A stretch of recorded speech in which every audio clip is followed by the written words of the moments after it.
May there be a blessing on this house and these people. Amen. My name's Ken Hurto. I'm a happily retired Unitarian Universalist minister. I want to thank my colleagues Scott and Julia for inviting me to lead our worship today. We have some special good news this morning. You ready? Nate, where are you? There you are. We are welcoming back to our congregation this morning one of our own. Nate, help me with your last name. Bojanowski is going to be performing our introit this morning. Nate grew up here in this congregation and attended our CYM program. When he's on the Cape, he practices on the very upright piano that used to be in the parish room, which he had exchanged for the digital keyboard we now use. It was a win-win. Nate recently graduated from Berklee College of Music, where he studied jazz. He'll soon head out to LA, where pursuing his dream of playing music in the city. Welcome, Nate.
Thank you, Nate, for demonstrating the bigness of our congregation and our commitment. It's beautiful.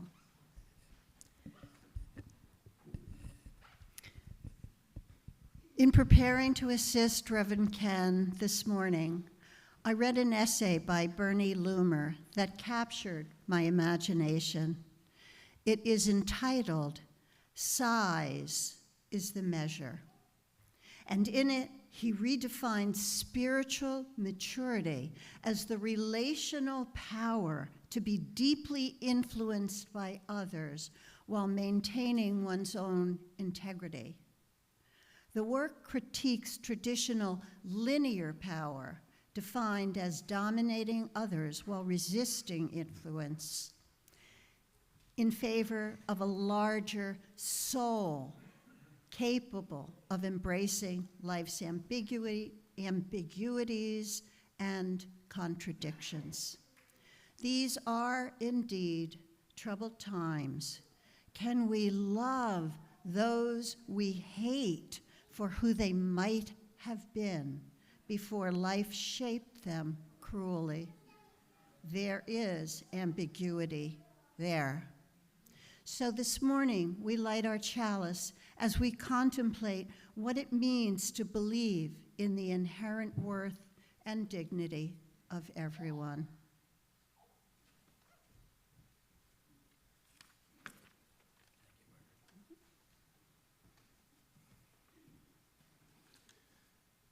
I am so proud to call this my spiritual home. I can't begin to tell you.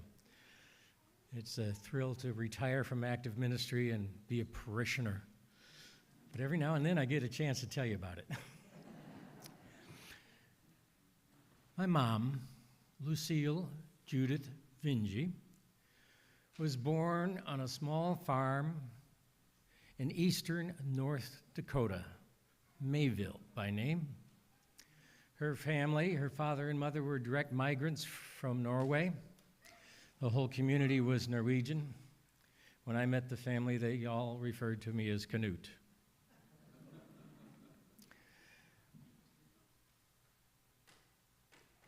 It was hard times in my mother's growing up years. The Depression hit. Her father died when she was 9. Her mother died when she was 12. And the family moved her from this town of 1,200 people to the near north side of Chicago to live with people she had never met, her aunt, her mother's sister, Lena. Lena was also my aunt and the closest thing I had to a maternal grandmother. Years went by, they made it through the Depression, then we had a great war, and she met my dad before that, and he said, "No, I will not marry you until after I come back, because I may not." He did, thank heavens. And they got married, and my brother and I soon came along, and we had a really decent life growing up, far better than she knew. But there was always something about her that she was never happy. She was always anxious, missing something in her heart, in her soul. My brother one day quipped at me, "Have you noticed Mom is always happy someplace she's not?" It was a great sorrow, and at the time we thought it was just a kind of a humorous kid thing to say. But as years went by, I thought about what it must be like to never feel at home in the world. She was an unhappy person. Quite frankly, she was a bigot. She was afraid of people, particularly people whose skin was darker than hers, who didn't speak English or Norwegian. The years went by, my brother and I went off to start our own families, and Mom started saying, "I want to go home. I want to go home." I was surprised that Father allowed her to put the house up for sale at least a half a dozen times, only to sabotage the actual sale. He wasn't going to move. Mother always wanted to be someplace else. Finally, life had passed her by. Father died at age 86, and She lived for another 5 years and died at 91.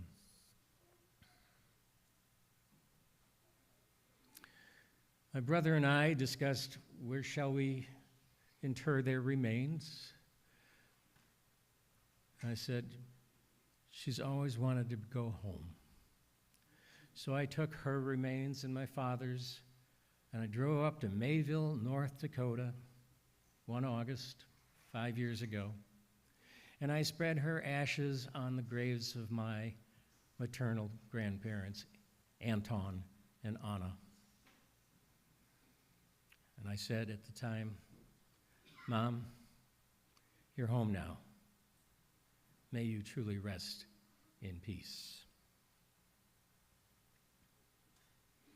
I wonder, she imbued in me a certain restlessness of there's always something else I want to be, place I want to be, things I want to do. And I had to discipline myself as years go by to just stay put. But I wondered about Mother's longing to go home and what that was about spiritually. I wondered about my own yearnings for something that will not disappoint me, that will not let me down, that will hold me close and allow me to feel at home. I had a professor who said to me, a horse never fails to be a horse, but a human being spends a lifetime becoming human. I still have time,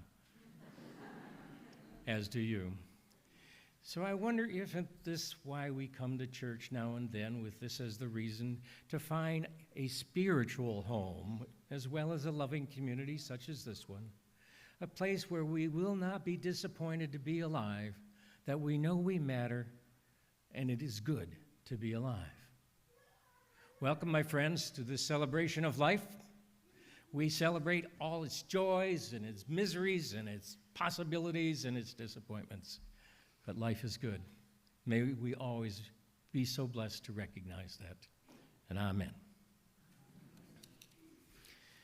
All right, we're going to sing together now, and I need to give you a little coaching. We're going to sing number 1010 in the Blue Book. It's a very simple song. We're going to sing it all together the first time. The second time, the high voices are going to provide the echo, and the third time, the low voices will provide the echo. It will be quite obvious where the echo goes. It's not printed in the book. Watch me, because I'll be doing the echo all the way. All right, Lucy, if you would, please, and everybody rise in body or spirit.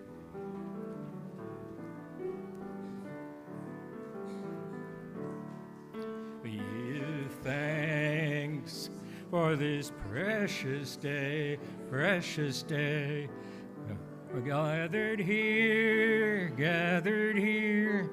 and this far away,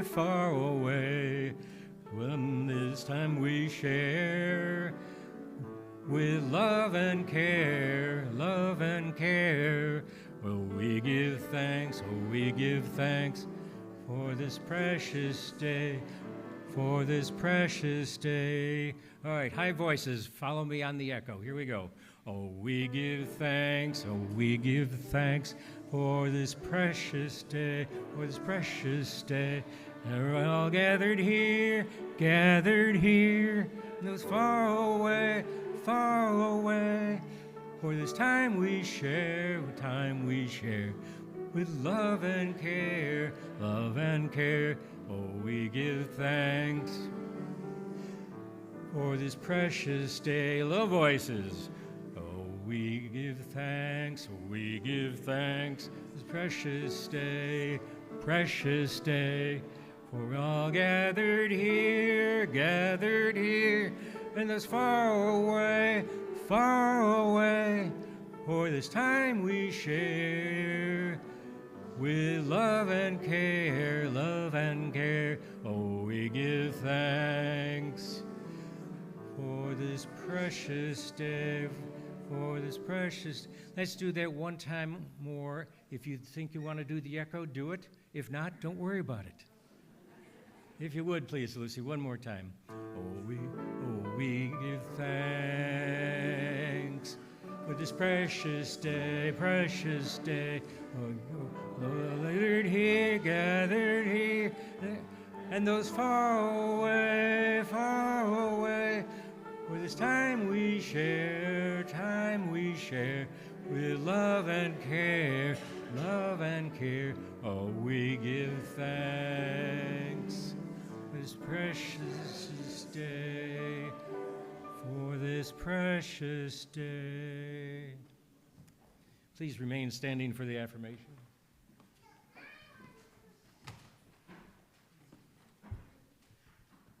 Let's see.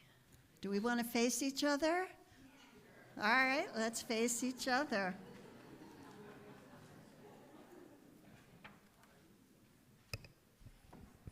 We believe in love. Love is the teaching of this church. We believe in truth.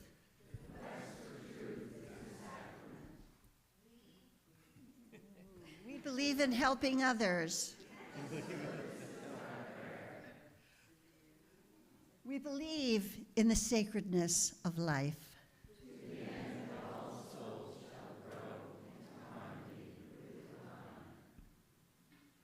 Please be seated.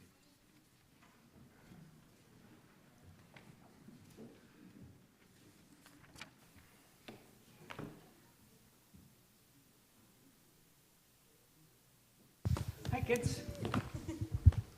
Hi, kids. Hi. I need a helper. Who would like to be my helper?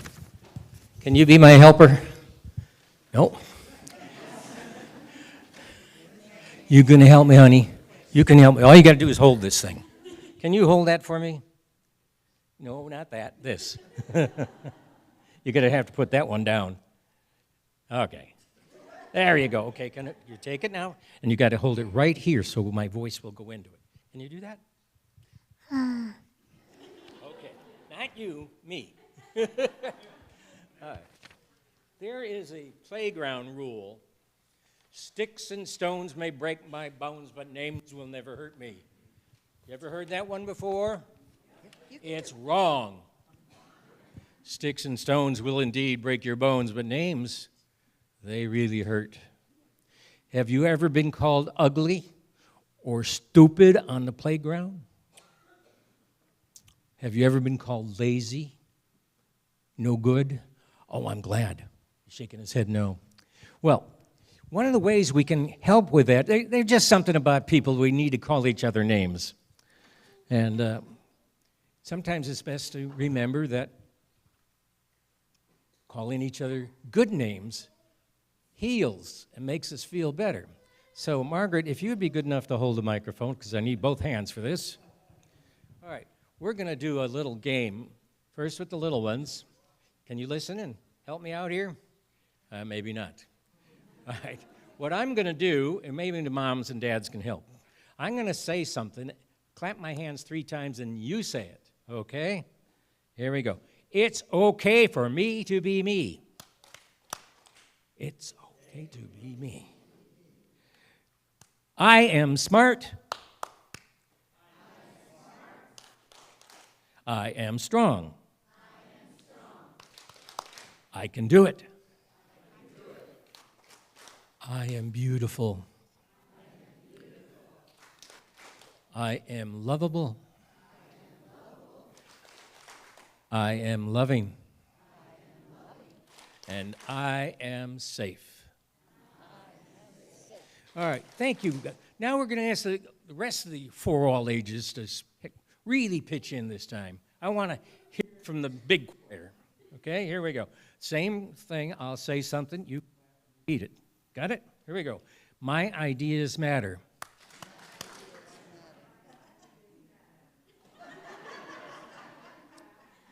My feelings are important. I can stand up for what I believe. Ask.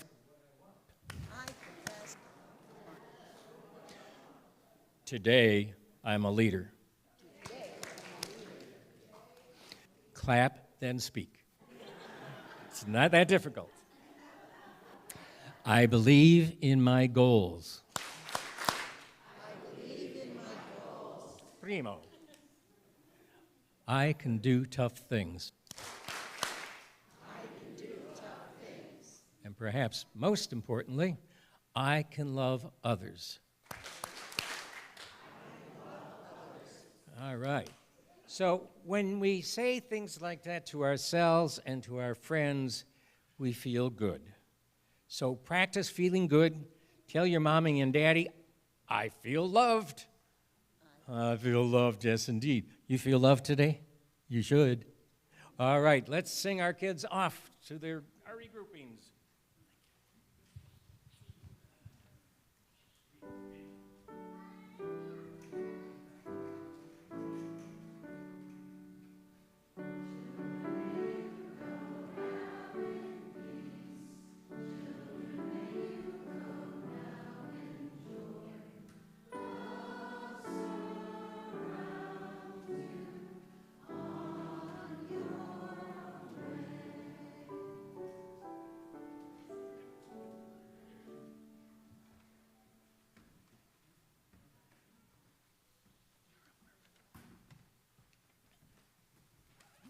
We need this.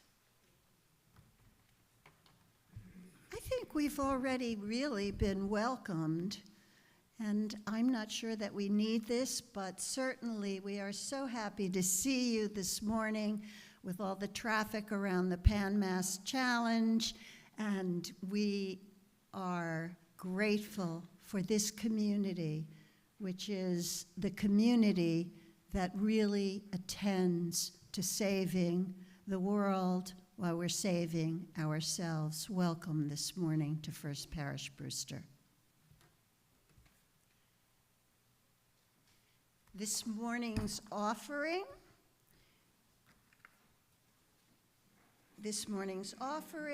is a split plate with GLBTQ legal advocates and defenders, also known as GLAD. Through strategic litigation, public policy advocacy, and education, GLAD works to create a just society, free of discrimination based on gender, identity, and expression, HIV status, and sexual orientation. This organization was nominated by the FPBUU Welcoming Congregation LGBTQ Committee. Please give generously. Your offering will benefit this organization as well as our work within the FPBUU community. You may make checks out to FPBUU with the split plate on the memo line. You may write a separate check for pledge payments, and you may also use your phones to text to give. The morning offering will now be done. Thank you.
So following that happy little romp, thank you, Lucy, I ask you to settle into your seat for some words followed by a moment of silence.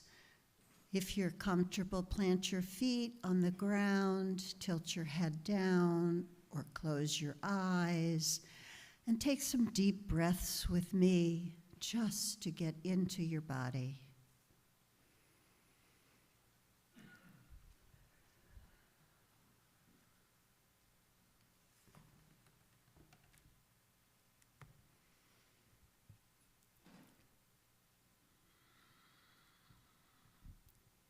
And naturally, these words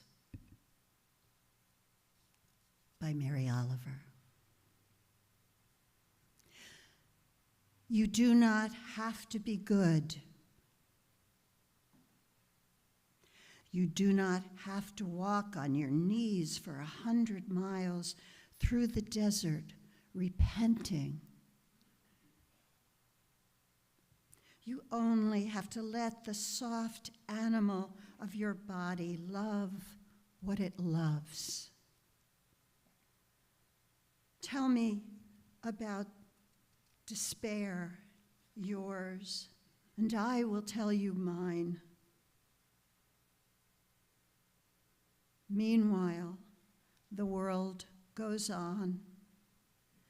Meanwhile, the sun and the clear pebbles of the rain are moving across the landscapes, over the prairies and the deep trees, the mountains and the rivers. Meanwhile, the wild geese high in the clean blue air are heading home again. Whoever you are, no matter how lonely, the world offers itself to your imagination, calls to you like the wild geese, harsh and exciting, over and over, announcing your place in the family of things.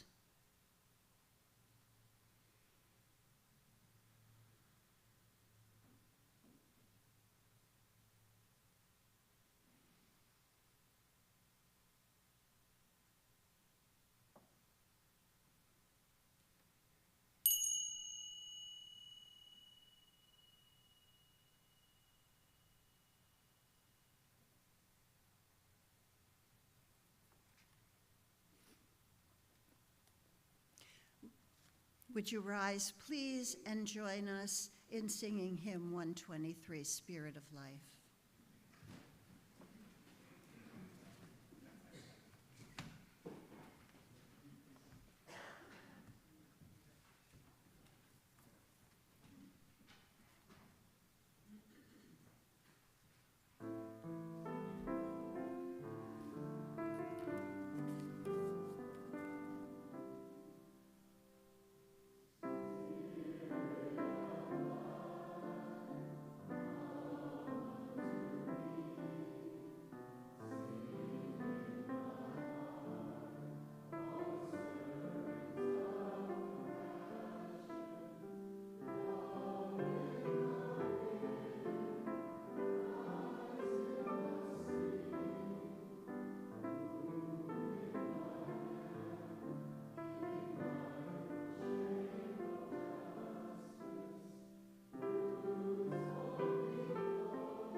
Would you please pick up the gray hymnal, open it to hymn number 1, and then turn back one page.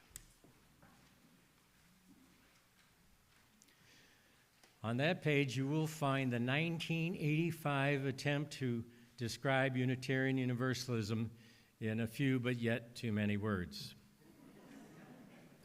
You'll notice the first one says we covenant, that we promise to each other to affirm and to promote the worth and the dignity of all people.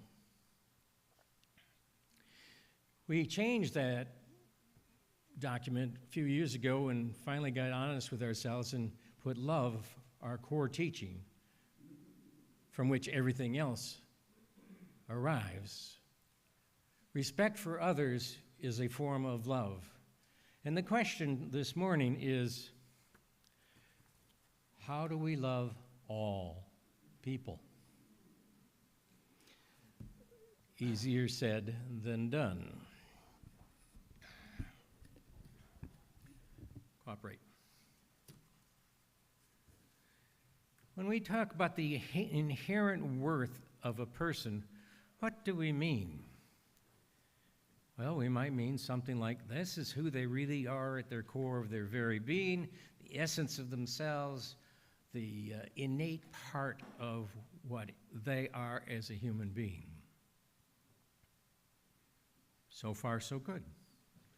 In my 50-plus years of ministry, I've held a lot of little babies in my arms and blessed them and gave them their name, and every single one of them was worthy of love, respect, affirmation. Every one of them was worthy. But I'm not naive to think that's true of what happens to people after they are born. They acquire some characteristics, language for one, cultural traditions, how to be, or Norwegian, how to be an American, and we soon discover those questions get answered in a variety of ways, and sometimes people have very good answers, and sometimes, well, the judgment is they're bad answers. One of the things that distinguishes us from the traditional church is the concept of original blessing. When you hold a little baby in your arms, you cannot conceive that they are born in sin. You cannot believe that they will grow into a full adult human being as sinners. But something happens along the way, such as with my mother. Something assaults the essence of who one is. Now, imagine, if you will, you went to the bank, when you could still do this, and you got yourself a stack of pennies, brand newly minted pennies, and take them home and unwrap them from the paper that they're in, and you put them on the table, and that stack is perfectly true. Absolutely straight. Now then you go to the bowl where you keep your change that you don't want in your pockets anymore, and you get a like number of pennies and you stack them next to that shiny new one, and you discover that stack isn't quite so straight. You look carefully at some of those pennies and they got little dings in them. Something happens to us. We are vulnerable as human beings to injury, to being wounded, to having, quite frankly, the sins of mothers and fathers brought down upon us. Oh, we're vulnerable to their blessings, but also sometimes their bad habits. So our inborn traits, like left-handedness, colorblindness, those are immutable.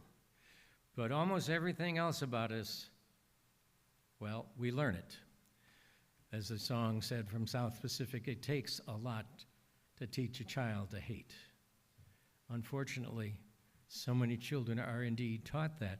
And the playground name-calling is but a precursor to a lifetime of dismissing people who are different, dismissing people who don't agree with you, dismissing even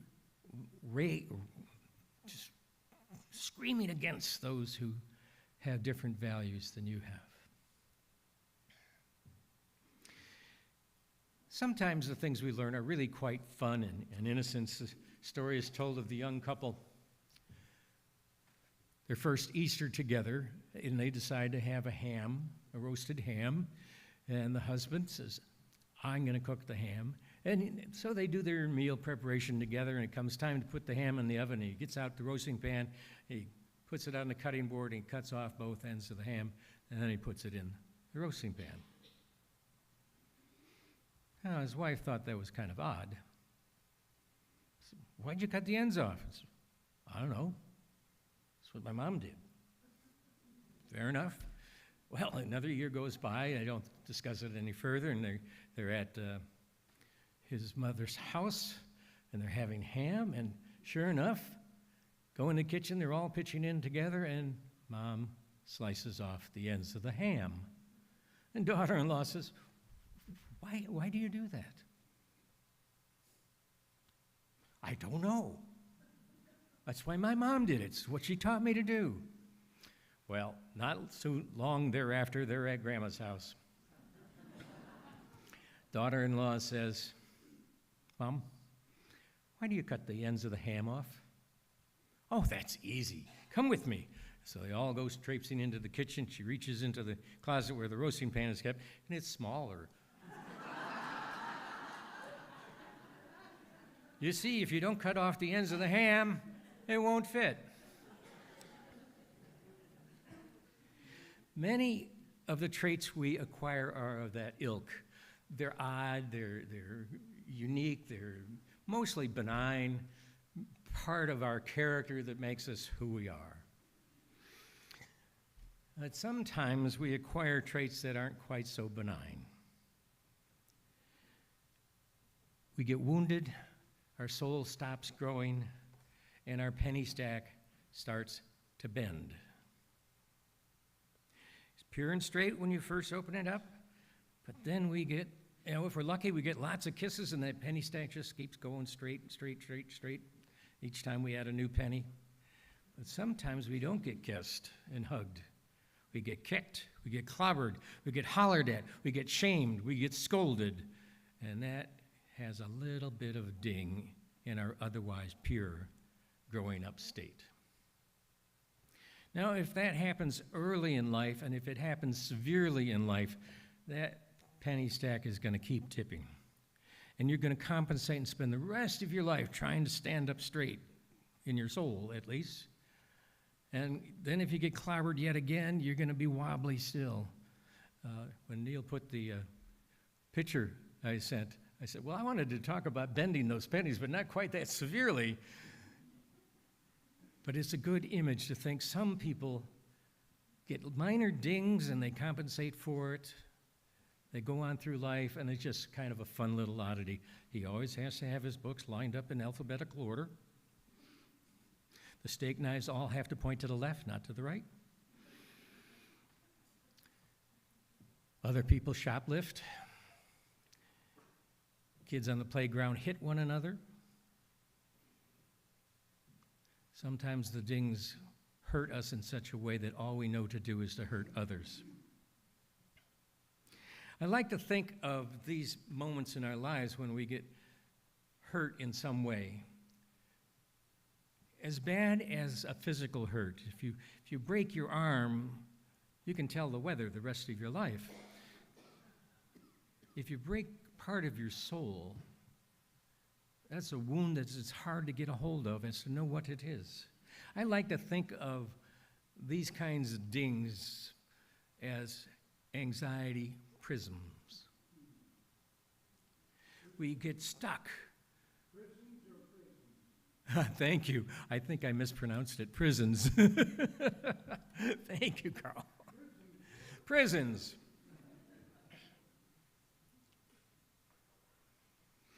We get encased in our ways of believing about ourselves. It's just the way I am that I'm always anxious. It's just the way I am that I always interrupt people when they're talking to me. It's just the way I am when I don't care about other people. It's just the way I am. So our habits that are acquired become addictions of sort. We can't do other than what we do. Some people learn that it's not okay to ask for what you need, and so they never do. Some are forever in need of controlling others. You may have had a type A boss or two in your life like that. Others cannot tolerate differences. Too many others believe that violence is the solution to any problem. Some souls grow up being utterly unable to trust, to love, or to be loved, to find joy in living. Like I say, prisons. When a soul's freedom to grow straight is tarnished, bent, they fall into a kind of spiritual orthodoxy that there's only one way for them to be in the world and only one way for you to be in the world. There's only one way to think, and it's the right one because I said it so. There's one way to dress, one way to worship, and it's easy to think of people who don't view the world the same as I do as otherwise unworthy. And if I'm bent terribly by my bent pennies, I can't affirm the worth of anyone, including myself. Now, this is all pretty heavy, so let me lighten it up to make the point. This is rather Eurocentric, I realize, but it makes the point and it's kind of fun. Heaven is where the French are the cooks, the Germans are the mechanics, the British are the police, the Swiss run the government, the Poles make the sausage, and the Italians, they're the lovers. Hell, you know what's coming? The British are the cooks. The French are the mechanics. The Germans are the police. The Poles run the government, and the Swiss make the sausage, and the Italians try to organize it all. Now, that's playful, but these kind of stereotypes, positively or negatively, reflect the fact that we are very malleable as we grow up. And lots of times it's just wonderful to be part of a culture that learns how to tune a car or how to cook or how to be a lover. But sometimes you're in the wrong culture, as it were. Whole societies can get bent. We can think of the cults, various cults. We think of Jonestown and a whole bunch of people foolishly poisoning themselves. Well, what do you do? Life is just a chance to grow a soul, so first of all, we start out, it ain't over till it's over. Socrates said, know thyself. Easy, I know who I am. No, I really don't. There's still parts of me that are hidden from me, and there's certainly parts of me that are hidden from you. But with prayer and sometimes intensive therapy, we can gain some insight into who we are and why we are and contemplate that maybe, just maybe, we could do something differently. My mother never got any help with her grieving the loss of her parents. All her life, she was wounded and could not begin to reclaim the lovable child that she was. She became bitter and lost, and I'm very sad about that. It's hard spiritual work to grow a soul. Many would just as soon avoid it, because it means sometimes looking in the mirror and not liking what you see. This is when you need a community that will love you and say over and over again, you come here, you are loved, however you are. Now, those little affirmations we had some fun with, there's nothing magical about them. But, you know, if the voice in your head is the one that you hear the most often, you know, the one that just said, what voice in my head? It had better be saying nice things to you rather than you're a dummy, you're no good, you'll never amount to anything. All the things that you've acquired from your upbringing.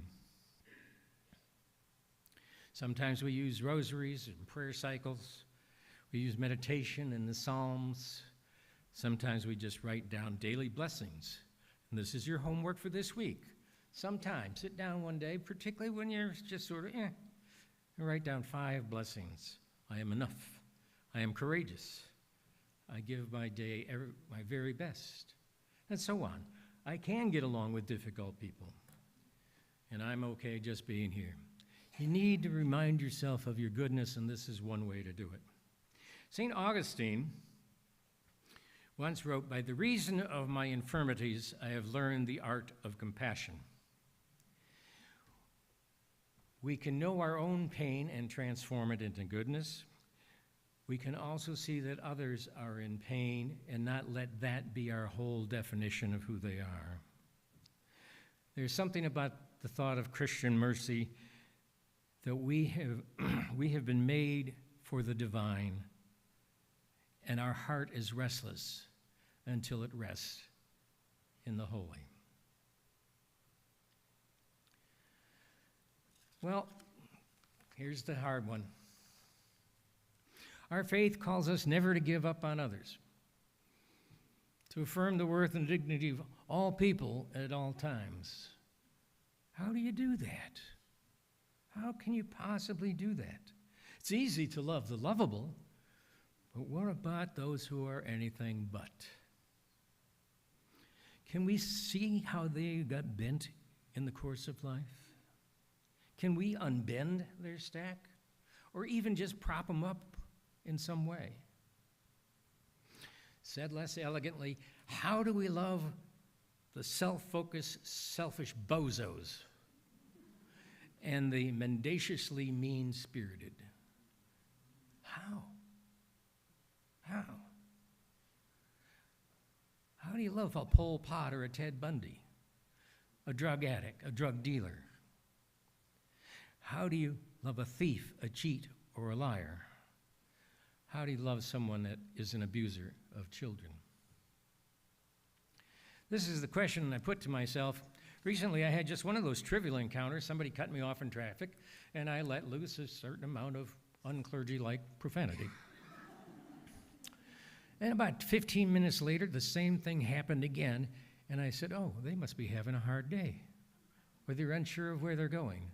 And as I drove on further, I said, wait a minute. 10 minutes ago, you were ready to kill somebody, and now you're just sitting there saying, oh, they're having a hard day. What did I do with me to make that shift? I don't know. But this is our teaching, love one another. Love is our teaching. And there are days, frankly, when I say, you gotta be kidding. I think I'll go be a Methodist or something else. But I keep coming back. I remind myself of that professor who said the horse is a horse, but you're not yet a fully human being. So I try it again. Forgiveness is a very important part of how you grow for yourself. But forgiveness for others is equally important. Now, I'm not naive. We can't fix the world, but we can try to heal it. Sometimes healing means getting somebody a crutch. Sometimes healing is reminding them they're not alone. Sometimes healing is going the extra mile to understand why they're so afraid or so angry or so mean. Sometimes it means sitting down with somebody who's just, in your case, nuts, and listening to them. For you see, everything we do makes sense from the point of view of the person doing it. And if you're not self-aware, you can be doing some pretty bad things.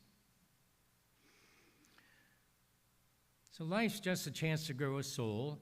When we deal with those folks who are difficult, we have to remember they too, our soul is growing. And we hopefully can help get that penny straightened as much as possible.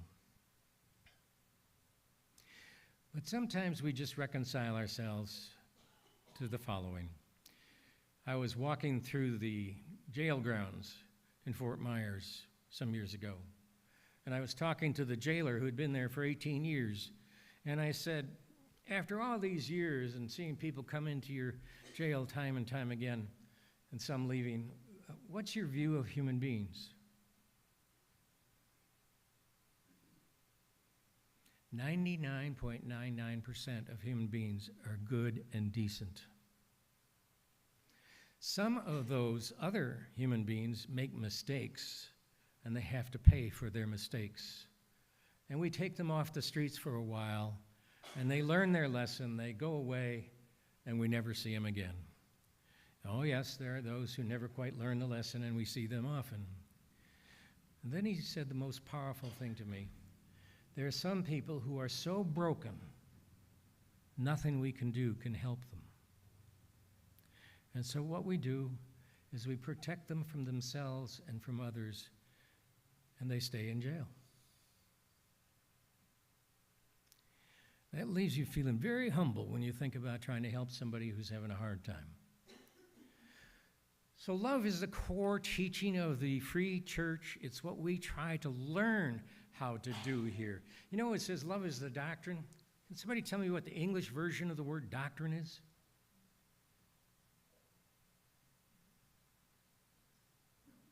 Really? Oh, good that I'm asking, because you should know this. Doctrine is a Latin-derived word for teaching. Indeed, with my church years ago, 30 years ago, we changed the word doctrine because somebody thought it was the same as dogma. And they still say love is the teaching of our church there. So we're here to learn, discover how we're bent for good or ill, stand up tall and straight as a spirit, and recognize we keep on growing. So I wish you many blessings on the journey. Wherever you are, however you are, may you continue to grow and be at peace. Amen.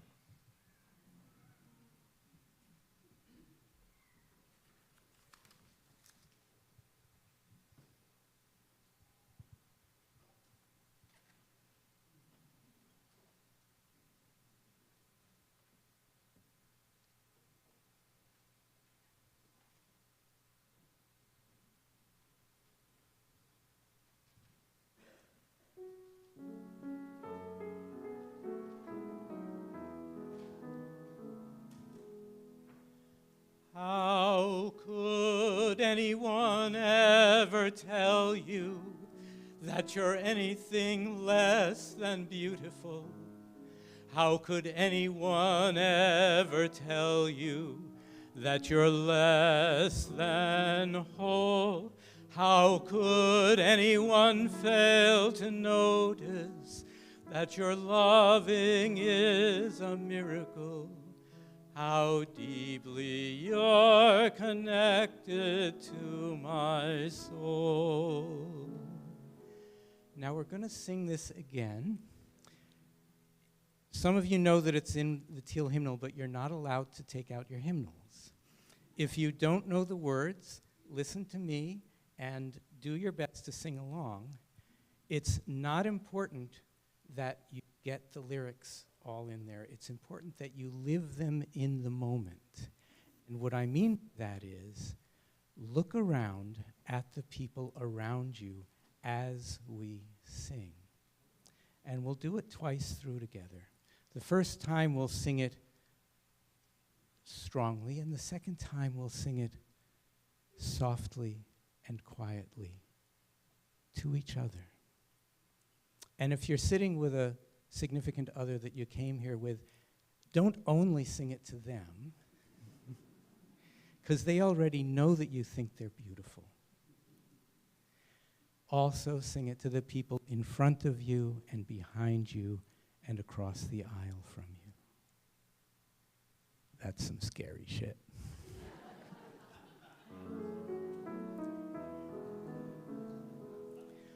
How could anyone ever tell you that you're anything less than beautiful?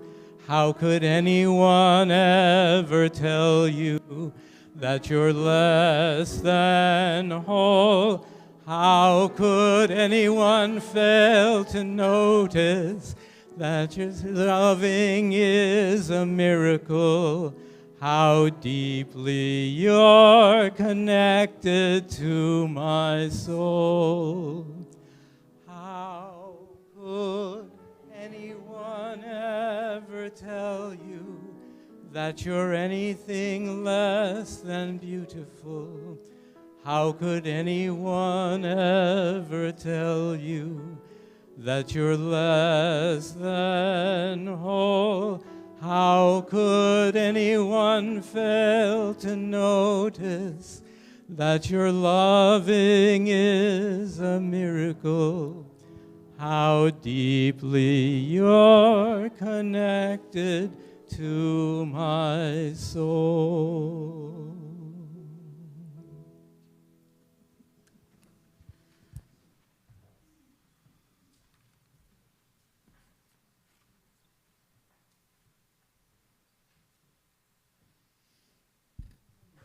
As we extinguish this flame, let us carry its glow into the choices ahead. Happiness grows not from comfort, but from connection, from feeling valued to ourselves and others, from enlarging our sympathies, from embracing a life of affection and purpose. We go forward not alone, but as companions in covenant, tending to the common good with hope, with humor, and with heart.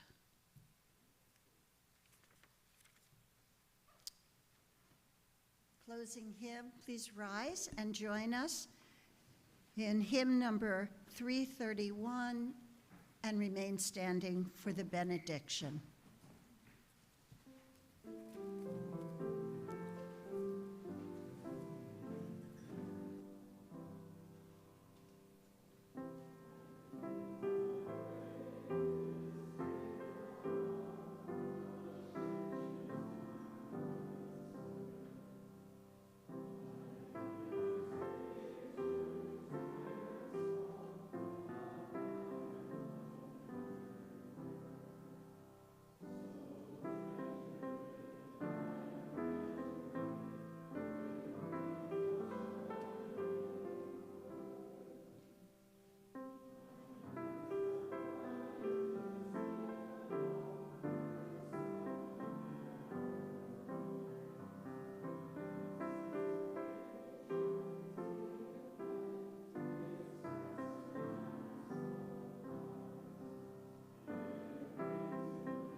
Would you, if you're comfortable, take the hand of the person next to you or touch their elbow or look them in the eye?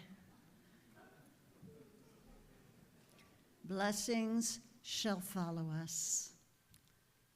As we end our time together today in spiritual community, may we depart this sacred space knowing that blessings shall follow us all the days of our lives if we live in and return to right relationships, if we extend grace and forgiveness to ourselves and others, if we behold mercy and forgiveness to ourselves and others, if we emanate the greater love that holds us close, may our lives radiate the blessings that we have been given.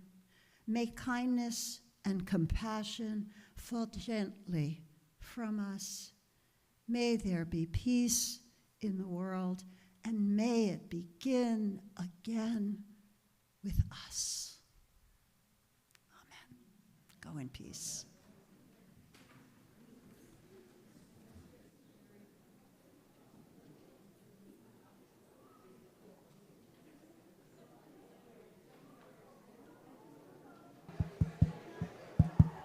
Hello?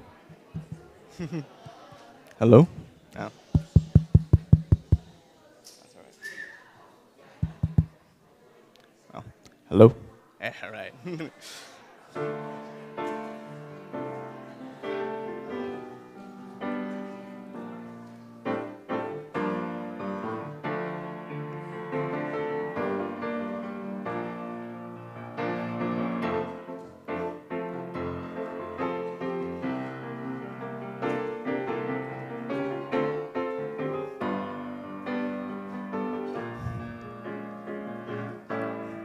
Whoa, are we moving too slow?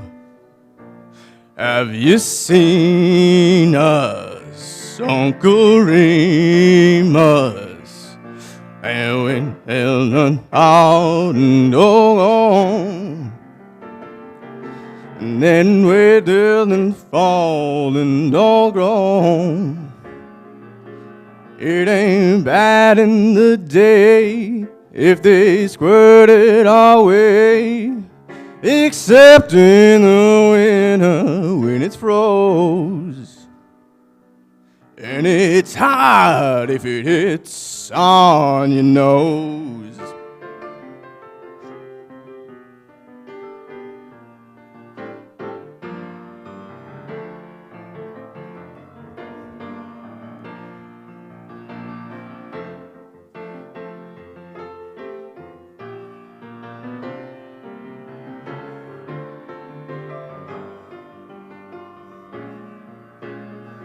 Just keep your nose to the grindstone, they say. Will that redeem us, Uncle Remus? I can't wait till my fro is full grown. I'll just throw away my durag at home and take a ride to Beverly Hills just before dawn and knock the little jockeys off the rich people's lawn. And before they get up, I'll be gone, I'll be gone. And before they get up, I'll be knocking the jockeys off the lawn down in the dew.